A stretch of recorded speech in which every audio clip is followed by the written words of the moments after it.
Hello, lovely. We are going live today on day 11 of our deep dive look at James Clear's book, Atomic Habits. And the reason we're going through this book is because if you want to make any kind of change in your life, then you're probably going to have to put in some new habits, really.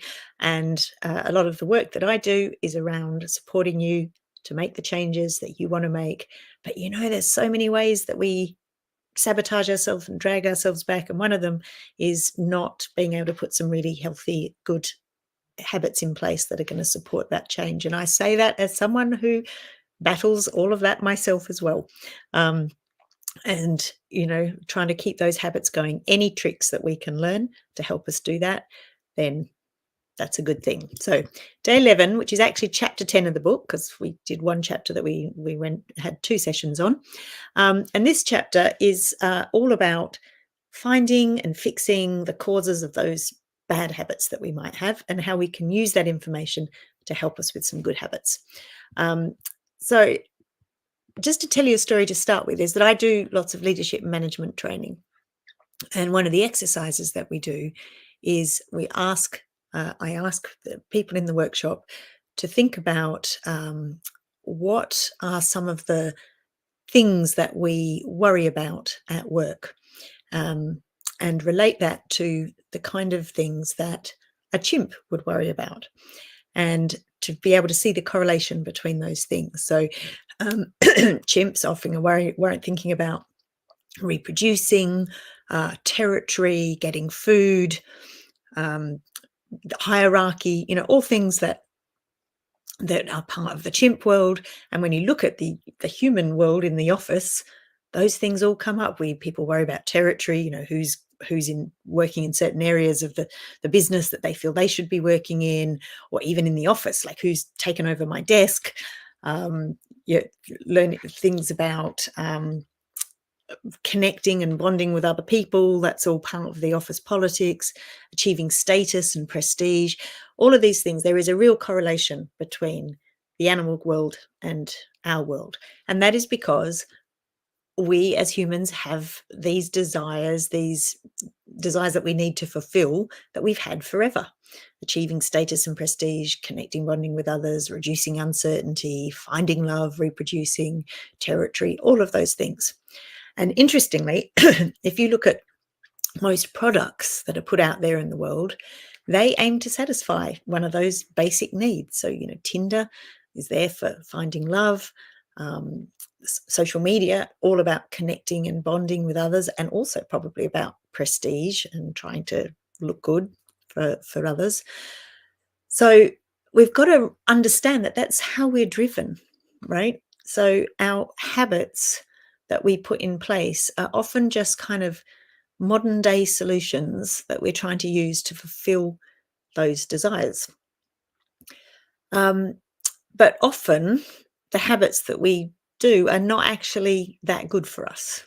So if we're spending loads and loads of time on social media to connect with others, sometimes it's great, but if you're doing it all the time, it might not be the best way to resolve that problem. And we need to find alternative ways of doing it. So if you're feeling quite stressed, some people will choose to smoke a cigarette as a way to deal with that stress. Probably solves the problem in the short term, but over time, maybe we need to find something else. Maybe going for a run is a more positive way to solve that need that needs to be fulfilled. So it's worth us just recognizing that when we have bad habits, figuring out what is the need that we're trying to fulfill, that ancient need. Because a craving, according to James Clear, a craving is, he describes it as a sense of something that's missing, a desire to change your internal state. Just thinking about, like, if you're cold and something's missing, so you need to do something to make yourself feel warm, and so you act. That's what the craving is, this idea that something is missing, that there's a gap that needs to be filled. So if you're feeling a bit lonely, go on social media, helps you make you feel like you belong.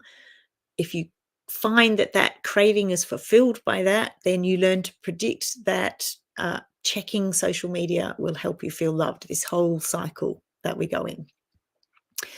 So that's one thing, is we're recognizing that in terms of our bad habits, and if we know that, see if we can find an alternative.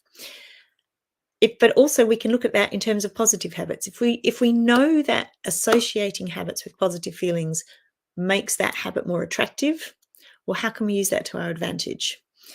Now, sometimes it's just a slight mind shift that will make positive feelings, trying to come up with some positive feelings that will make that habit more attractive.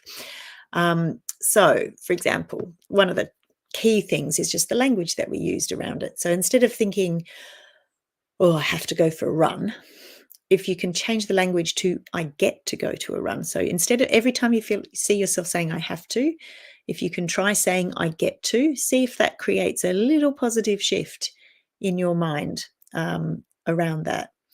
And, for example, I had a few years ago, I had quite a bad back, and I remember trying to go for a run and I could barely walk. And I remember thinking, if this back ever gets fixed, I am never going to complain about going for a run again. And it now is. And so when I go for a run and say I get to go for a run, I really do feel that, because I knew there was a time when I couldn't do that. So that's a mind shift thing that, even though there's at the beginning, I think, oh no, I have to go for a run, and then I'd change and I'd sit there and try and think about the mind shift, think, no, I get to go for a run. Remember when you couldn't go for a run? I get to go out and be in nature. I get to get the fresh air first thing in the morning before it gets too hot. And that definitely changes my approach and makes me feel like this is what we're looking at the moment, which is this trying to make the habit more attractive. So think about that with the habits that you're trying to put in place. Can you change that language, and can you bring in any other perspectives that remind you why this is a good thing and that you want to do it? So, for example, if you're trying to save some money, and if you're thinking, oh no, I have to not go out, I have to not, spend any money at the pub, all those kind of things, that's really not going to make it very helpful for you. But if you think about it as, well, I get to invest in my future, I get to take this money and I get to do this with it, rather than, I'm not allowed to buy that avocado toast or whatever it is that they apparently young people forevermore have spent their money on. So just thinking about that, how can you change your language and how can you bring in that other perspective? You still might have to go through the process every day, which I feel like I do.